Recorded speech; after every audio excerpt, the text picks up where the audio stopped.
कोकणामध्ये पर्यटन वाढावं म्हणून गेली 25 वर्ष मी काम करतोय.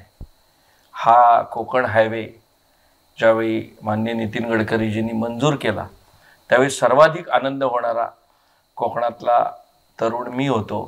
मला वाटते मी किमान 25 आर्टिकल लिहिले असतील की हायवेमुळे कोकणाचं भवितव्य कसं बदलेल.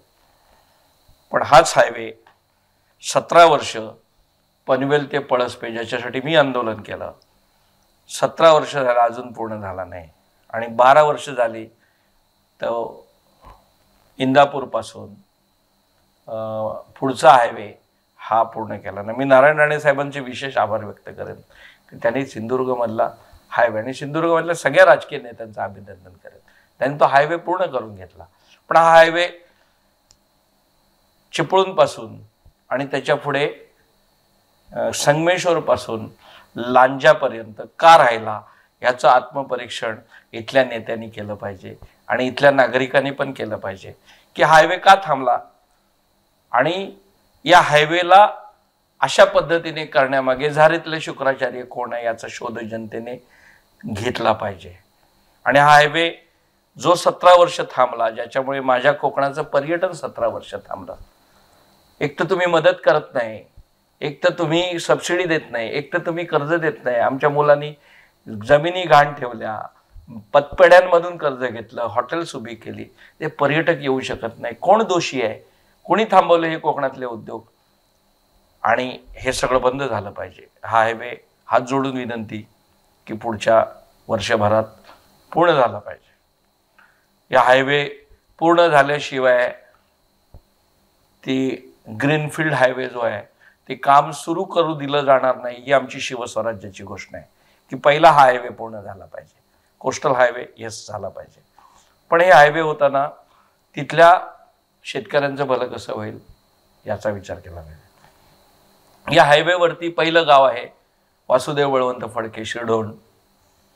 मग ज्यांनी इंग्रजांना चॅलेंज केलं जगाची महासत्ता ते आमचे सरखेल कान्होजी आंग्रे. त्यांचा अलिबाग अंदमानवरती कान्होजी आंग्रेंचं राज्य होतं. इतकं प्रचंड पराक्रमी कान्होजी आंग्रे होते छत्रपती शिवरायांचे शिलेदार. मग आहे बाजीराव पेशवा ज्याने संपूर्ण भारत जिंकला, जो जगज्जेता नेपोलियनपेक्षा मोठा आहे. मग आमचे प्रत्यक्ष परमेश्वर छत्रपती शिवाजी महाराज ज्यांच्यामुळे आज आमचं अस्तित्व आहे. त्यांची राजधानी कोकणात आहे. त्यांच्या बरोबर कोकणातल्या लोकांनी काम केलं. हा कोकण हा स्वातंत्र्यवीरांचा आहे, स्वराज्य निर्माण करणाऱ्यांचा आहे. कोकणाकडे दुर्लक्ष करू नका. हात जोडून विनंती. कोकण ही लक्ष देण्याची गोष्ट आहे, दुर्लक्ष करण्याची गोष्ट नाही. कारण या देशाचं स्वराज्य आणि या देशाचं स्वातंत्र्य हे कोकणाने मिळवलेलं आहे आणि ते आमच्या छत्रपती शिवरायांनी लोकमान्य टिळक दापोलीमध्ये आपण लोकमान्य टिळक, भारतरत्न महर्षी धोंडो कर्वे, भारतरत्न डॉक्टर बाबासाहेब आंबेडकर, भारतरत्न पावा काणे, क्रांतिकारक अनंत कान्हेरे, नरवीर तानाजी मालुसरे, मंडणगडमध्ये सरनोबत प्रतापराव गुजर, स्वातंत्र्यवीर सावरकरांचं गाव गुहागरमध्ये आहे. लोकमान्य टिळक आणि सावरकरांच्या वास्तव्याने पुनीत झालेली रत्नागिरी आहे. लांजाची आमची झाशीची राणी नेवाळकर घराणं आहे. मनुताई तांबे आहे आणि आमचे सिंधुदुर्गातले आप्पासाहेब पटवर्धन आहेत. ही भूमी ही शूरांची आहे, वीरांची आहे, स्वातंत्र्यवीरांची आहे. ही छत्रपती शिवरायांच्या मावळ्यांची आहे, शिलेदारांची आहे. आणि म्हणून या कोकण हायवेला स्वराज्यभूमी महामार्ग नाव दिलं पाहिजे. आणि या कोकणच्या दोन्ही बाजूला मी आत्ता ज्यांची नावं घेतली त्यांची माहिती देणारी केंद्र उभी राहिली पाहिजेत.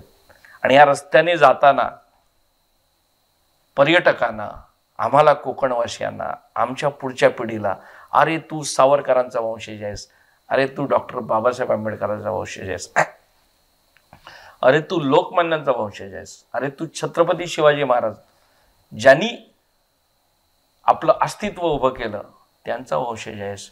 का हरलायस तू कोकणी माणसा? कशासाठी? आणि काय ह्या परिस्थिती का स्वीकारतोयस तू? हे सांगणारा स्वराज्यभूमी कोकण महामार्ग आम्हाला हवाय. आणि सह्याद्रीमधून एक महामार्ग पाहिजे आणि त्याचं नाव छत्रपती शिवाजी महाराज महामार्ग पाहिजे. आणि मग कोस्टलचा हायवे हा सरखेल कान्होजी आंग्रेंच्या नावाने असला पाहिजे. आणि ग्रीनफील्ड हायवे कोकणामध्ये जे जे कराल त्याला देशात खूप मोठी माणसं असतील पण त्यांची नावं देण्याची गरज नाही. इतकी मोठी माणसं देशाला कोकणाने दिलेली आहेत आणि म्हणून त्यांचीच नावं कोकणातल्या इन्फ्रास्ट्रक्चरला लागली पाहिजे अशी सुद्धा मागणी या निमित्ताने आम्ही करतो. आणि ही पायाभूत सुविधा चांगल्या दर्जाच्या होतील याकरता स्वायत्त कोकण समितीची स्वतंत्र कमिटी असेल आणि यापुढे एक दबाव गट म्हणून आम्ही चांगल्या दर्जाच्या पायाभूत ज्या पद्धतीचे सिमेंटचे रस्ते या आपल्या जिल्ह्यामध्ये तयार होत आहेत, ज्या पद्धतीचा हायवे होत आहे, हे सगळं वाईट आहे पण हे बदलण्याची क्षमता आमच्या तरुणांमध्ये आहे आणि ते पुढच्या काळात बदलू. जय शिवराय.